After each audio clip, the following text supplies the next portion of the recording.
Assalamualaikum warahmatullahi wabarakatuh.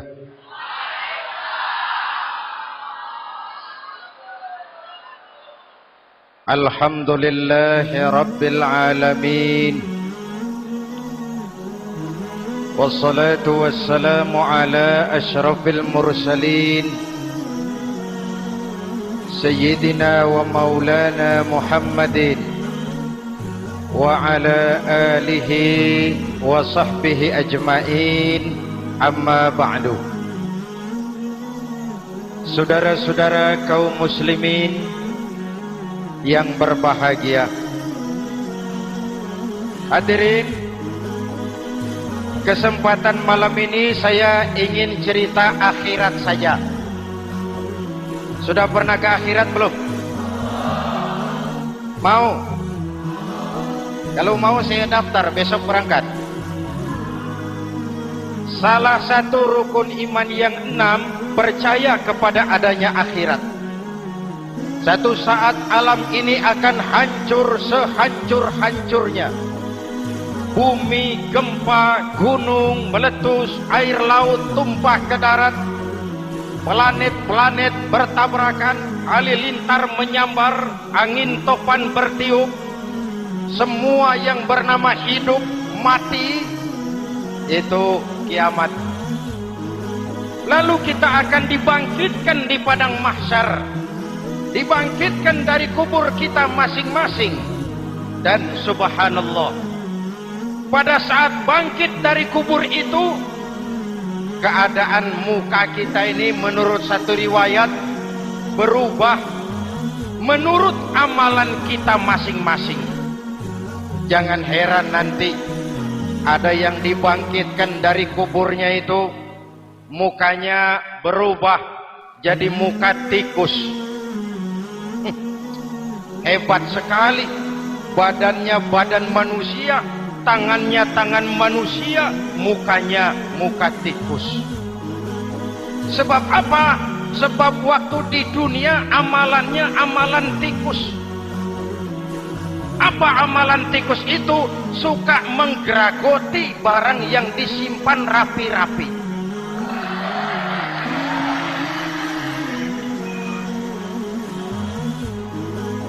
Itu nanti koruptor-koruptor yang menggeragoti uang rakyat, itu nanti bangkit mukanya muka tikus. Na'udzu. Saudara lihat, oh ini yang geragoti uang rakyat mukanya muka tikus. Ada lagi yang bangkit dari kubur, mukanya itu berubah jadi muka harimau. Kenapa? Waktu di dunia amalannya amalan harimau. Apa harimau itu? Mau menang sendiri, keras kepala, kupeh. Di mana ada hutan, rajanya pasti harimau. Padahal hutan belum pernah bikin pemilihan umum. Betul?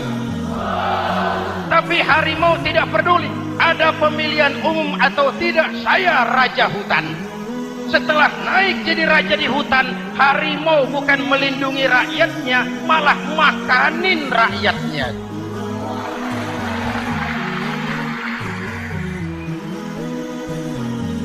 Orang-orang yang mau benar sendiri. Ada lagi yang bangkit dari kubur, gagah, mukanya muka ketek. Sebab apa? Waktu di dunia amalannya amalan ketek. Apa ketek itu? Rakus, serakah, tamak. Coba, ketek itu kasih pisang, dimakan. Berikan lagi, pegang. Berikan lagi, kakinya yang megang. Temannya diberikan, masih dirampas juga. Ketek. Serakah, kalau mental ketek masih gentayangan di republik ini, maka pemerataan cuman akan jadi dongeng. Kaum muslimin yang berbahagia, pada saat itu di akhirat nanti, setiap orang sibuk dengan urusannya sendiri-sendiri. boleh jadi setiap kita lalu akan dimintakan pertanggungjawaban jawab. Boleh jadi orang tua tidak sempat lagi mengingat anaknya, saudara tidak lagi sempat memikirkan saudaranya. Tiap orang akan dimintakan pertanggungjawaban jawab. Dalam kondisi seperti itu, Rasulullah mengajarkan sab'atun yudhilluhumullahu yawma la dhilla illa zilluh. Ada 7 golongan manusia yang di akhirat nanti akan langsung mendapat perlindungan dari Allah Subhanahu wa ta'ala. Orang lain sibuk, dia tenang. Orang lain resah dan gelisah, dia ayem.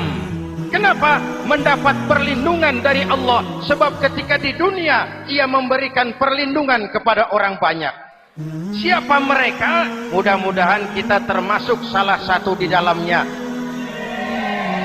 Mencari perlindungan Allah lebih-lebih dalam situasi sekarang ini. Pertama, imamun adil. Yang akan mendapat perlindungan langsung dari Allah adalah pemimpin yang adil. Sebab apa? Pemimpin yang adil melindungi banyak rakyat, maka pantas di akhirat dilindungi oleh Allah Subhanahu. Kita ini kan zon politik kan. Kita ini makhluk yang tidak mungkin hidup sendiri-sendiri. Untuk melaksanakan hajat bersama, kita memerlukan pemimpin. Memilih pemimpin itu tidak sulit. Dalam fikih, ketika sholat, itu dijelaskan bagaimana cara memilih imam. Siapa yang diangkat jadi imam? Pertama, a'lamuhum. Orang yang paling alim di kampungmu siapa? Angkat jadi imam. Yang paling alim, paling menguasai persoalan, sehingga bisa membawa bangsa keluar dari kesulitan. Pemimpin yang bisa menyelesaikan masalah, bukan yang menimbulkan masalah.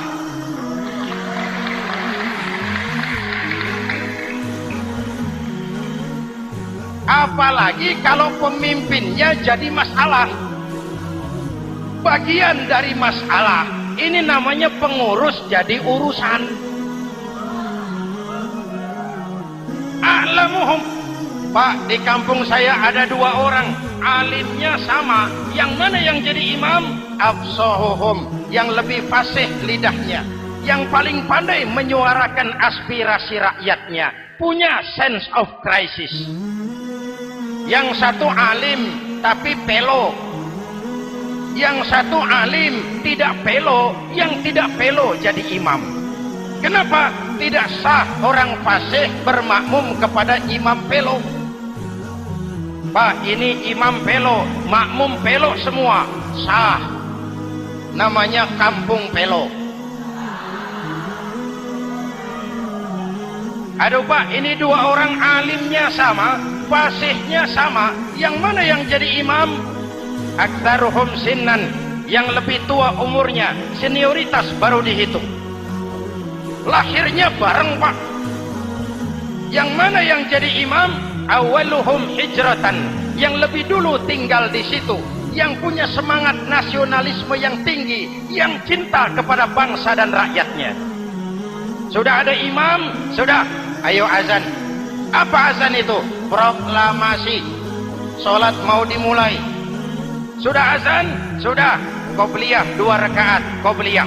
Apa qobliyah itu? Dulu ada namanya Panitia Persiapan Kemerdekaan Indonesia, qobliyah. Sudah qobliyah? Sudah. Luruskan shaf, atur barisan yang lurus, rapatkan barisan. Apa ini? Bentuk pemerintahan yang kompak, bersih, berwibawa. Jangan sesama elit saling tawuran.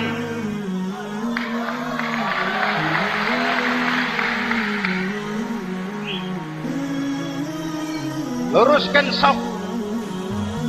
Lalu shaf yang terdepan hendaknya diisi orang yang sedikit alim. Tidak perlu alim betul, sedikit alim. Maksudnya apa? Kalau imam keliru dia bisa tegur. Kalau imam salah dia bisa tegur. Kalau imam batal dia bisa gantikan. Ini wakil-wakil makmum. DPR, DPRD. wakil-wakil makmum. Sudah, ayo imam pimpin sholat. Sepakati dulu kita mau sholat apa, rakaatnya berapa, surah yang mau dibaca apa, pakai sujud tilawah apa tidak, supaya makmum tidak kaget-kagetan. Rakyat harus dikasih tahu pemimpinnya mau kemana, visinya apa, supaya makmum ikutnya ikhlas. Jelas? Hadirin yang saya hormati, kita memerlukan pemimpin yang adil, yang menaungi rakyatnya, sehingga dengan demikian nanti mereka akan dinaungi langsung oleh Allah Subhanahu. Mudah-mudahan Allah memberikan kepada kita rakyat dan bangsa Indonesia ini pemimpin yang adil. Saya yakin perjalanan waktu akan mengantarkan kita di mana orang-orang akan terbuka topengnya, sehingga akan jelas mana pembela rakyat, mana penyengsara rakyat.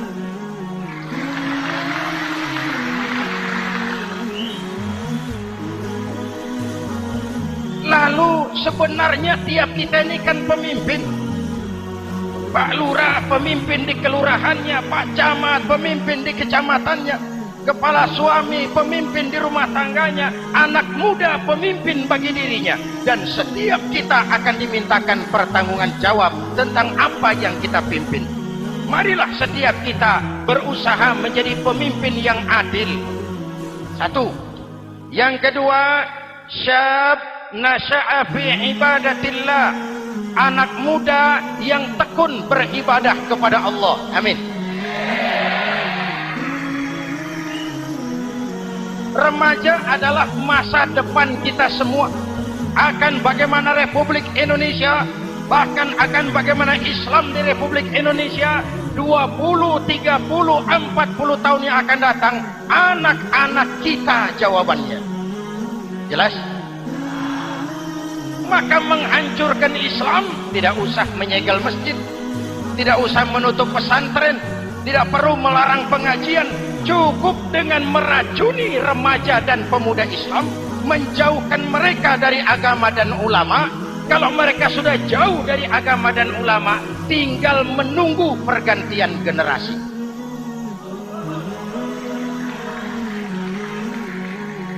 Maaf, kalau yang sudah 60 tahun ke atas itu saya anggap angkatan selamat. Generasi tanda seru. Insya Allah mantap akidahnya, tidak goyah imannya. Tapi yang 30 tahun ke bawah, adik-adik saya ini, the next generation, kalian yang jadi pilot project. Hei remaja-remaja Islam, kalau mau jadi remaja dan pemuda modern, jangan dekat-dekat ke masjid kuno. Masjid khusus 70 tahun ke atas. Baca Quran kampungan, ngaji urusan akhirat. Seiring dengan itu, modernisasi diartikan dengan westernisasi. Kau tidak bisa jadi pemuda modern kalau semua yang datang dari barat belum kau telan mentah-mentah. Kau harus bisa bergaul seperti orang barat, berpakaian seperti orang barat, berumah tangga seperti orang barat, makan minum seperti orang barat. Kalau nyanyi lagunya lagu barat yang orang lain nggak ngerti, kamu juga nggak tahu. Mengalirlah narkoba dalam segala bentuknya.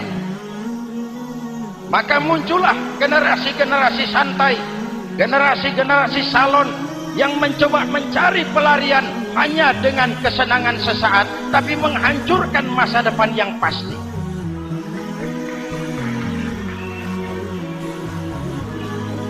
Maka mengalirlah free love, free sex, Samenleben, hidup bersama di luar nikah alias kumpul. Ya sama saja, kumpul kebo, kumpul embe itu sama. Hadirin yang saya hormati, kalau sudah hancur tinggal menunggu pergantian generasi. Oleh karena itu, adik-adik saya, para remaja, para pemuda, kalian harapan kami semua. Di pundak kalian Kami pertaruhkan hari depan bangsa dan negara ini. Hidup cuma putaran menunggu giliran. Ada saat datang, ada waktu pergi. Ada hari lahir, ada saat kembali. Ada hari dilantik, ada saat untuk menyerahkan jabatan. Hidup cuma sekadar menunggu giliran. Karena itu kepada kalian saya ingatkan satu ucapan orang bijak. Hai anak muda, berpikirlah kau di waktu pagi. Bekerjalah di waktu siang. Makanlah di waktu sore. Dan tidurlah di waktu malam. Berpikir di waktu pagi. Belajar mumpung masih muda. Bekerjalah di waktu siang. Amalkan ilmu itu setelah dewasa. Makanlah di waktu sore. Hari tua tinggal menikmati hasilnya. Tidurlah di waktu malam. Matilah dengan tenang. Kalau pagi kau tidak berpikir, nanti siang kau tidak akan bisa bekerja. Kalau siang tidak kerja, nanti sore mau makan apa? Kalau sore tidak makan, alamat malam nggak bisa tidur.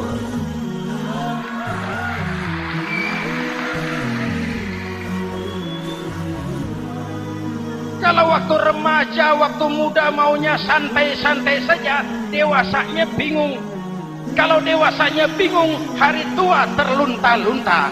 Kalau hari tua terlunta-lunta, matinya menteleng. Maka lebih baik makan singkong betulan daripada makan roti mimpi. Ayo, makan singkong betulan, makan roti mimpi, lebih bagus mana? Lebih bagus makan roti betulan. Kalau perlu, lebih baik sekolah sambil dagang koran, sekolah sambil parkir mobil, sekolah sambil semir sepatu, daripada petatang peteteng tanpa prospek hari depan yang ada artinya.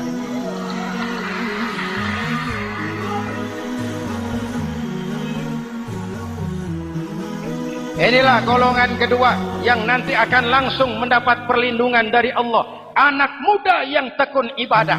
Kalau orang tua tekun ibadah, pantas. Orang tua rajin ibadah, tidak istimewa.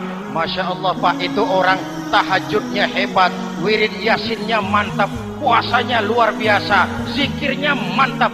Umurnya berapa? 70. Wajar. Lalarwi sanjo. Sudah larut senja. Kalau 70 masih jadi preman, kapan tobatnya?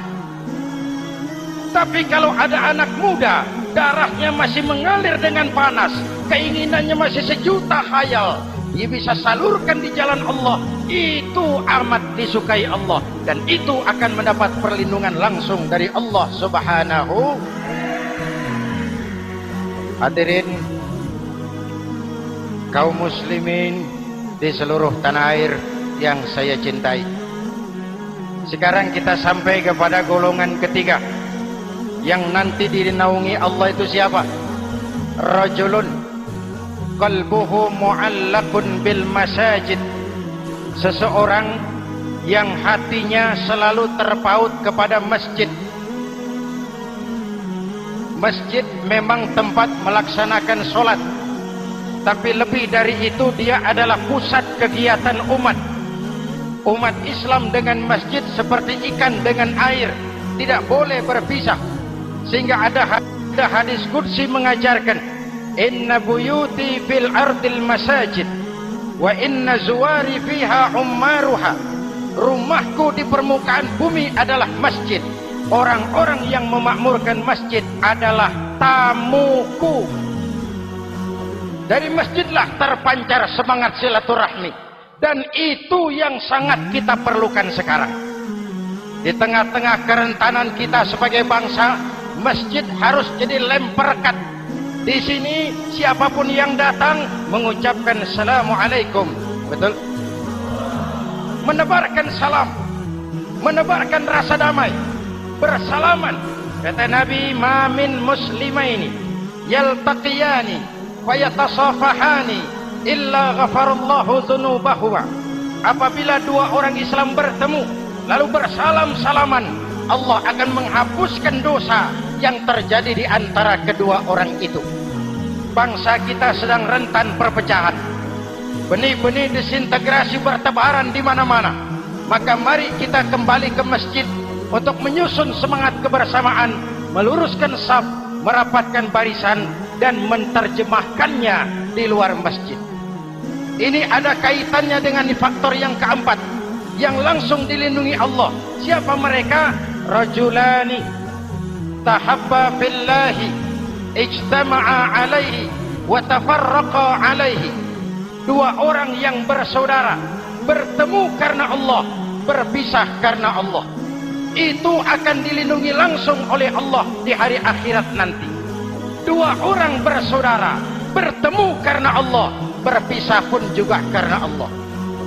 Tadi dalam perjalanan ke sini saya melalui sebuah desa. Masih ada sisa-sisa tawuran antar desa. Saya tidak sebutkan desanya, itu rahasia perusahaan. Saya cuma prihatin siapa lawan siapa. Siapa yang kita bakar rumahnya, siapa yang kita sambiti dengan batu, siapa yang kita rugikan, padahal urusannya kadang-kadang sepele. Di satu desa misalnya cuma urusan kaset jadi tawuran antar desa. Ini kan hal yang sangat sepele, padahal Nabi mengajarkan dengan keras, kalau dua orang Islam saling bertengkar, al-qatil wal maktul finnar, yang membunuh dan yang dibunuh dua-duanya neraka. Sahabat bertanya, ya Rasul, kalau yang membunuh masuk neraka pantas, kenapa yang dibunuh neraka juga? Rasulullah senyum lalu berkata, yang dibunuh pun sudah punya niat membunuh, cuma keduluan dibunuh. Andai kata tidak dibunuh, dia yang akan membunuh. Mari kita renungkan, kenapa sebagai bangsa kita seperti tercabut dari akar budaya kita. Kita jadi beringas, kita jadi brutal untuk hal yang sepele. Yang satu teriak Allahu Akbar, yang lain teriak Allahu Akbar. Siapa lawan siapa? Dulu Bung Tomo teriak Allahu Akbar, musuhnya londo. Sayyidina Hamzah, Khalid bin Walid teriak Allahu Akbar, yang dilawan kafir. Abu Jahal, Abu Lahab, Abu Sufyan. Sekarang si Ali lawan si Hasan, Hasan Allahu Akbar, Ali Allahu Akbar. Siapa lawan siapa?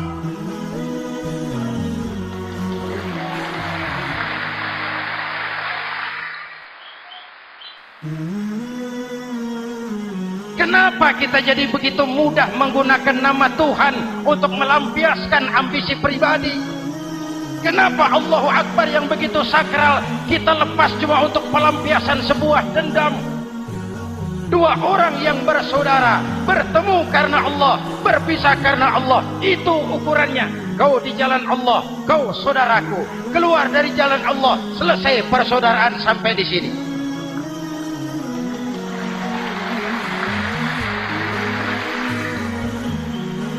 Hadirin, lewat mimbar ini saya kembali menekankan, mari kita pelihara kerukunan. Pertama, rukun antar umat seagama. Sesama muslim harus bersatu. Yuk, kita rukun yuk. Kita kompak yuk. Kita bersatu yuk. Sesama muslim, kaos boleh berbeda, boleh. Jaket boleh tidak sama, silakan. Paham politik boleh berbeda, boleh. Kau lewat sana, saya lewat sini, nanti kita ketemu di sana. Betul? Mari lapang dada menerima perbedaan, tetapi mengarah kepada satu tujuan yang sama. Walaupun bineka, kita ini tunggal. Seperti dilatih di masjid ini. Dua orang yang bersaudara, bertemu karena Allah, berpisah karena Allah. Hati-hati, di masyarakat sekarang ini kan lebih banyak tukang kompor daripada tukang lem. Tahu tukang kompor? hangati sana, panasi sini, bakar sana, sulut sini, terbakar kita, dia lari tepuk tangan. Udah capek kita rakyat diobok-obok, udah capek kita rakyat dialamatkan, dijadikan address. Semua kalau pidato demi rakyat, untuk rakyat, buat rakyat, padahal nggak pernah kenal sama rakyat. Kita cuma jadi alamat. Mari kita kokohkan akar kebersamaan. Kita sama-sama anak Ibu Pertiwi. Di negeri ini kita dilahirkan. Air negeri ini yang kita minum. Udara negeri ini yang kita hirup. Kalian remaja, kalian pemuda lebih bertanggung jawab karena kalian anak Ibu Pertiwi. Hadirin yang saya hormati, maka tetaplah jaga semangat kebersamaan. Ini yang keempat. Yang kelima, rajulun zakarallaha khalian fafadat ainahu. Seseorang yang mengingat Allah dalam kesunyian lalu berlinang air matanya. Tengah malam, dikala orang sedang tidur, dia bangun munajat. Gemersik tikar tersentuh tangan, laksana lambaian tangan malaikat maut datang hendak merenggut nyawa. Terbayang dosa yang pernah dia kerjakan, air mata berurai membasahi pipi tanpa terasa. Orang yang munajat semacam itu nanti langsung mendapat perlindungan dari Allah Subhanahu. Saya pernah baca hadis qudsi, merinding bulu kuduk saya. Mendengar hadis qudsi ini, terbayang Indonesia saya, Indonesiaku, Indonesiamu, Indonesia kita semua. Apa kata Allah dalam hadis qudsi? Inni la ahammu bi'azabi ibadi. Kadang-kadang aku muak melihat tingkah laku manusia. Aku kepengen turunkan azab. Kalau azab turun di bumi, kita sudah merasakan banjir di mana-mana. Manado banjir, Sumatera Barat banjir, Jambi banjir, Bengkulu, tanah longsor di Purworejo, Cilacap banjir, Sukabumi gempa, Pandeglang gempa, ekonomi terpuruk, antar kampung tawuran, antar elit di atas tawuran.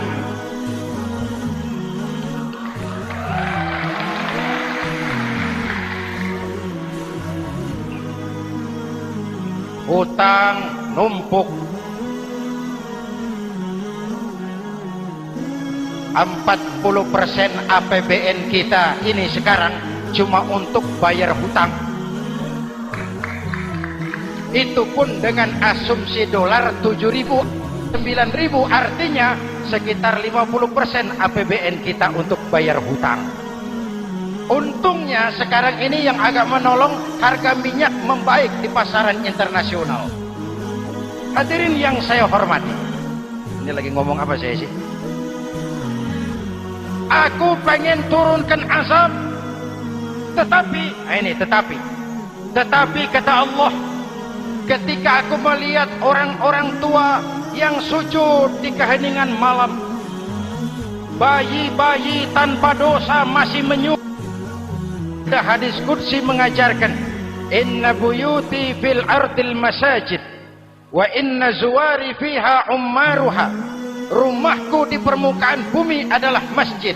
Orang-orang yang memakmurkan masjid adalah tamuku. Dari masjidlah terpancar semangat silaturahmi. Dan itu yang sangat kita perlukan sekarang.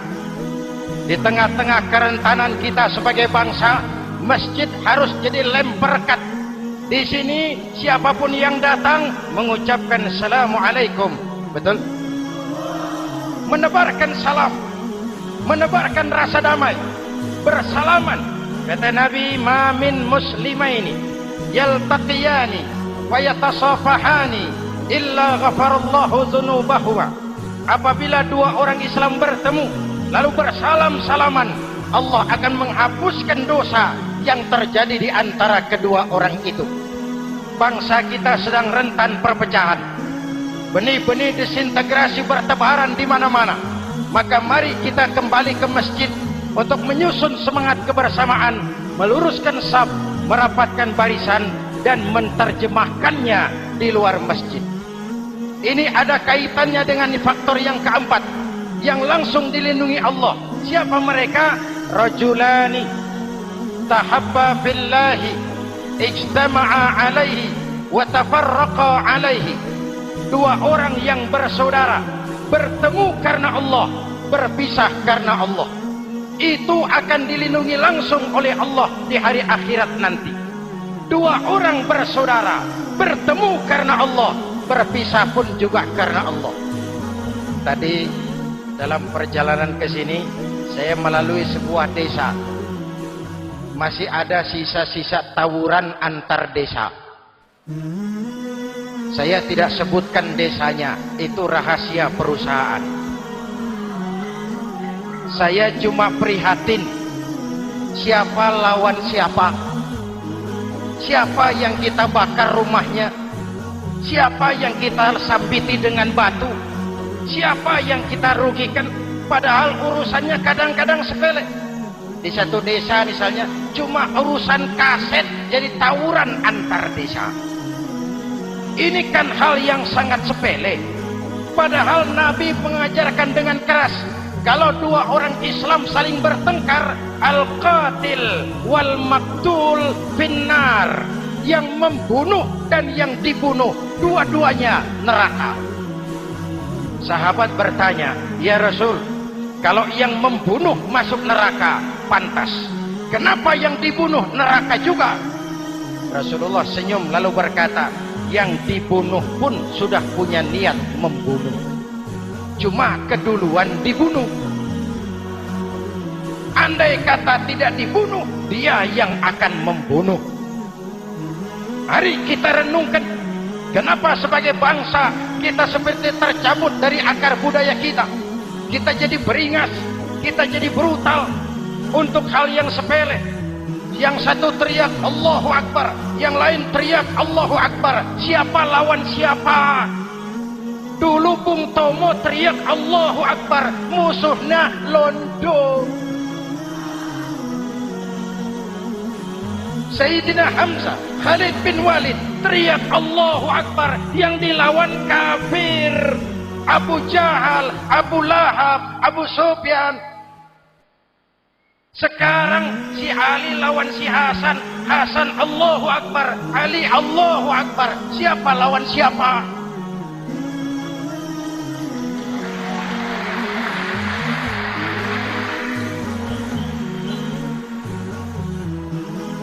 Kenapa kita jadi begitu mudah menggunakan nama Tuhan untuk melampiaskan ambisi pribadi? Kenapa Allahu Akbar yang begitu sakral kita lepas cuma untuk pelampiasan sebuah dendam? Dua orang yang bersaudara, bertemu karena Allah, berpisah karena Allah. Itu ukurannya. Kau di jalan Allah, kau saudaraku. Keluar dari jalan Allah, selesai persaudaraan sampai di sini.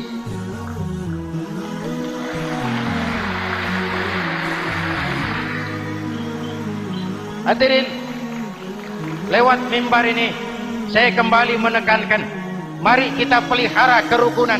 Pertama, rukun antar umat seagama, sesama muslim harus bersatu. Yuk, kita rukun yuk. Kita kompak yuk. Kita bersatu yuk. Sesama muslim, kaos boleh berbeda, boleh. Jaket boleh tidak sama, silakan. Paham politik boleh berbeda, boleh. Kau lewat sana, saya lewat sini, nanti kita ketemu di sana. Betul? Mari lapang dada menerima perbedaan, tetapi mengarah kepada satu tujuan yang sama. Walaupun bineka, kita ini tunggal. Seperti dilatih di masjid ini. Dua orang yang bersaudara, bertemu karena Allah, berpisah karena Allah. Hati-hati. Di masyarakat sekarang ini kan lebih banyak tukang kompor daripada tukang lem. Tahu tukang kompor?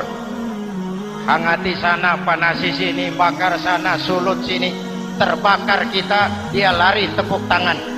Sudah capek kita rakyat diobok-obok. Udah capek kita rakyat dialamatkan, dijadikan address. Semua kalau pidato demi rakyat, untuk rakyat, buat rakyat, padahal nggak pernah kenal sama rakyat. Kita cuma jadi alamat. Mari kita kokohkan akar kebersamaan. Kita sama-sama anak Ibu Pertiwi. Di negeri ini kita dilahirkan. Air negeri ini yang kita minum, udara negeri ini yang kita hirup.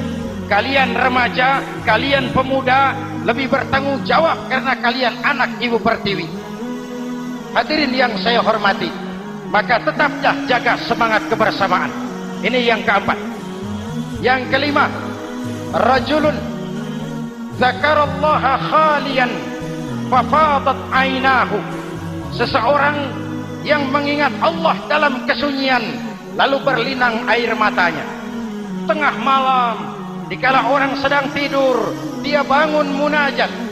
Gemersik tikar tersentuh tangan, laksana lambaian tangan malaikat maut datang hendak merenggut nyawa.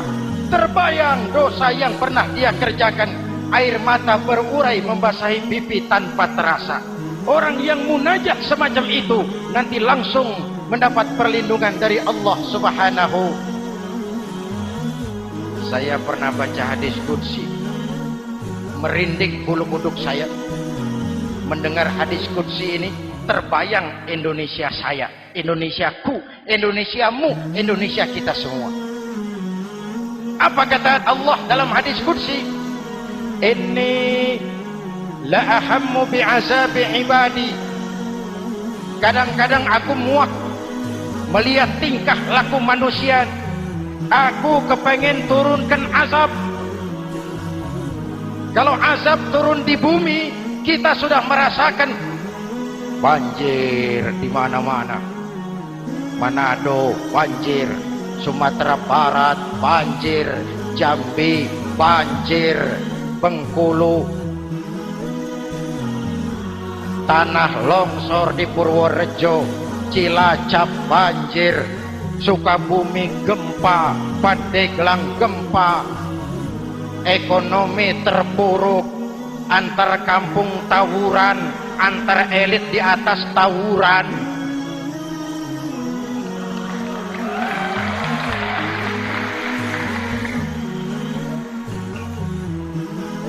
Hutang numpuk. 40% APBN kita ini sekarang cuma untuk bayar hutang. Itu pun dengan asumsi dolar 7.000, 9.000, artinya sekitar 50% APBN kita untuk bayar hutang. Untungnya sekarang ini yang agak menolong, harga minyak membaik di pasaran internasional. Hadirin yang saya hormati, ini lagi ngomong apa saya sih? Aku pengen turunkan azab, tetapi kata Allah, ketika aku melihat orang-orang tua yang sujud di keheningan malam, bayi-bayi tanpa dosa masih menyusu, binatang ternak melata mencari makan, murkaku surut, azab aku tarik kembali. Ayo renungkan hadis ini. Allah mau marah nggak jadi, azab ditarik, kesulitan diangkat, pertolongan datang, ada yang meredam murka Allah. Allah mau marah nggak jadi. Kenapa? Orang-orang tua yang tengah malam sujud sambil berlinang air mata, itu yang meredam murka Allah. Yang ikhlas menangis kepada Allah, bukan menangis berdasarkan pesanan. Ini kan sekarang apa yang nggak bisa dipesan? Istighosah pesanan, demo pesanan, 10.000 berangkat. Ngerti apa enggak urusan soal lain.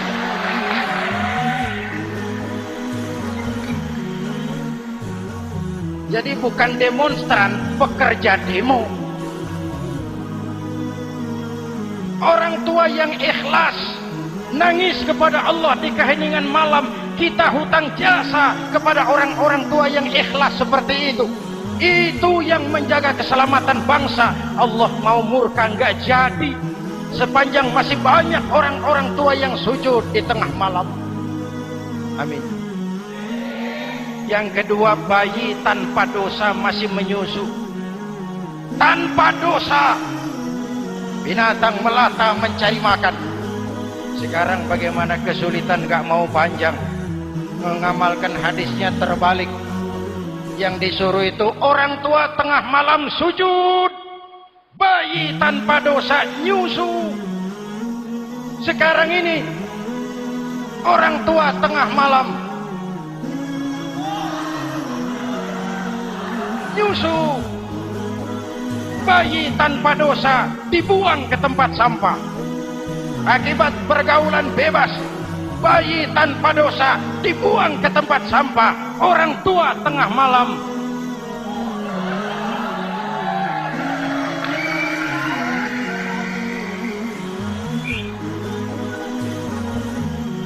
Hadirin yang keenam, rajulun da'athum ra'atun zatu mansibin wa jamalin ila nafsiha faqala inni akhafu Allah rabbal alamin. Orang yang bermoral dibujuk rayu oleh perempuan cantik, lalu dia berkata, maaf, saya takut kepada Allah. Orang bermoral yang merasakan kehadiran Allah dekat dalam hidup. Umpama waktu puasa, saudara sholat zuhur, sebelum sholat saudara berwudu, ketika berkemur saudara korupsi, sedikit airnya saudara minum. Jangankan polisi, teman wudu sebelah pun tidak tahu kalau waktu berkemur saudara korupsi. Kenapa kita tidak mau melakukan? Ada rasa malu kepada Allah. Ini yang perlu kita tumbuh kembangkan, rasa malu kepada Allah Subhanahu wa ta'ala.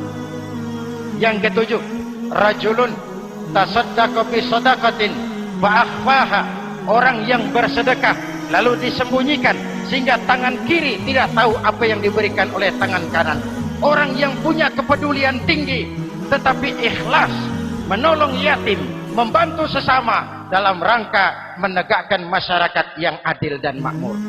Mari kita mohon kepada Allah, semoga kita semua senantiasa dalam perlindungannya di dunia ini dan lebih-lebih di akhirat nanti. Al-Fatihah. Siratal ladzina an'amta 'alaihim ghairil maghdubi 'alaihim waladdallin. Amin. Bismillahirrahmanirrahim. Alhamdulillahirabbil alamin. Allahumma shalli ala Muhammad wa ala alihi wa sahbihi ajma'in. Rabbana taqabbal minna salatana wa siyamana wa qiyamana wa takhashu'ana wa ta'abbudana wa tammim taqsirana ya arhamar rahimin. Allahumma ja'alna minas su'ada'il maqbulin wa la taj'alna minal ashqiya'il mardudin. Rabbana zalamna anfusana wa illam taghfir lana wa tarhamna lanakunanna minal khasirin. Afdalu ma qultuhu ana wan nabiyyuna min qabli la ilaha illallah.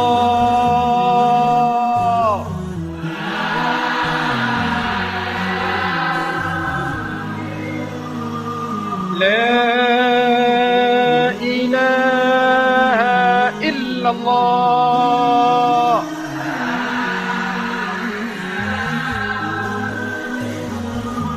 Muhammadur Rasulullah.